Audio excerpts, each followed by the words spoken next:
हिबा क्या लेना है आपने? क्या लेना है? चमची का क्या करना है? नहीं, केचप केचप खानी है ना हिबा ने। चमची का क्या करना है? चमची का करना क्या है पहले ये बताओ ना। अच्छा ये प्लेट में क्या डाला है? ठहरो, ये प्लेट में क्या डाला है आपने?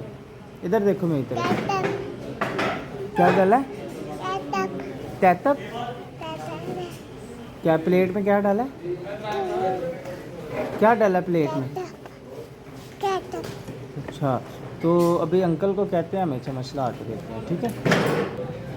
अच्छा ये बताओ कि आपने अब चम्मच के साथ क्या खाना है? बोला उन्हें प्लेट चुकनी है और चमची जो नहीं मंगवा के चमची दे नहीं लभदी भी ਉਹਨੇ चटनी खा गई। चलो भाई, अभी उसने खाई नहीं है, ट्राई कर। जट्टा की कुड़ी है ने मुझे खा लेना सब कुछ। चल मेरा पुत्र शुरू हो गया मुझे।